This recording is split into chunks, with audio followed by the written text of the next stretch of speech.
নড়াইল সদর উপজেলার শাহাবাদ ইউনিয়নের আলোকদিয়া গ্রামে কৃষক অসিত বসু লিখে ফেলেছেন নতুন সাফল্যের গল্প। নিজ উদ্যোগে মাশরুম চাষ শুরু করে আজ তিনি সফল উদ্যোক্তা। প্রথমে মাত্র 50টি স্পন দিয়ে শুরু করলেও এখন অসিতের খামারে রয়েছে 700 স্পন। ওয়েস্টার জাতের এই মাশরুম থেকে প্রতিদিন তিনি পান 4 থেকে 5 কেজি ফলন। প্রতি মাসে বিক্রি হয় 100 কেজি মাশরুম।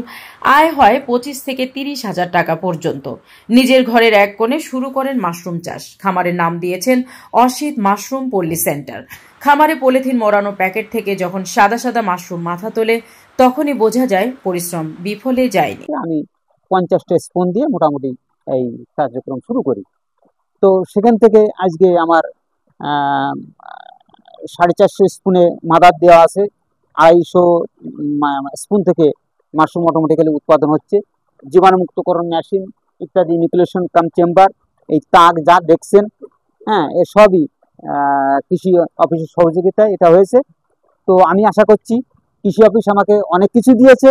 তো আমি কৃষি অফিস বা অন্যান্যদের কাছে আমি যদি আরেকটু সহযোগিতা চাই, তাহলে এটাকে আরও ব্যাপকভাবে আমি নড়াইল জেলায় উপস্থাপিত করতে পারবো এবং নড়াইল জেলার সর্বস্তরে সর্বগ্রামে প্রত্যেকের কাছে এই মাশরুমকে পৌঁছে দিতে সামর্থ্য হব।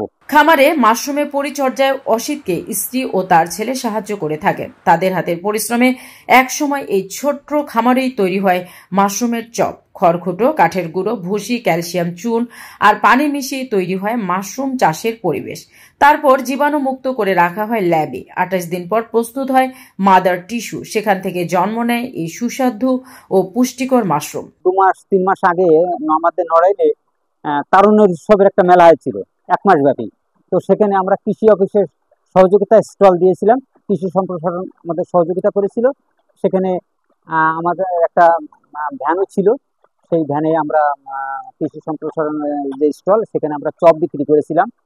তো আমরা আনুমানিক 2 থেকে 2.5 লাখ টাকার শুধু চপ বিক্রি করেছি।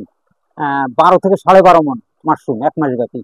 অসিতের সাফল্যে উৎসাহী হচ্ছেন অন্যরাও। কম খরচে অধিক লাভবান হওয়ায় ওই এলাকায় আরো 30 জন ক্ষুদ্র উদ্যোক্তা মাশরুম চাষে আগ্রহী হয়ে কাজ করছেন।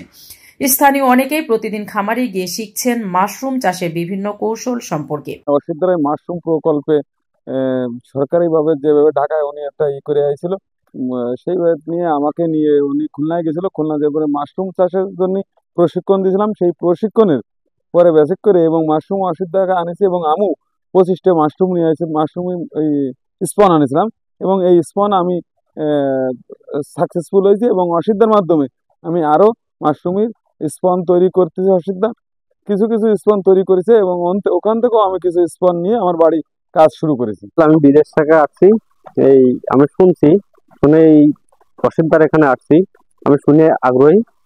তো আমিও এমন একটা কিছু করতে চাচ্ছি।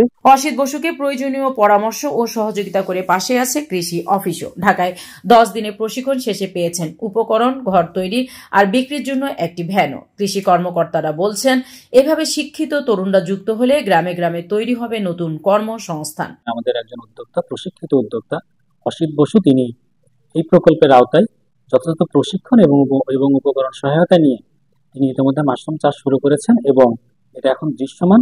তিনি সেখান থেকে যে মাশরুম উৎপাদন করছেন, এই উৎপাদিত মাশরুম নড়াইল শহরের বিভিন্ন শ্রেণীর ভোক্তাদের নিকট তিনি পৌঁছে দিচ্ছেন।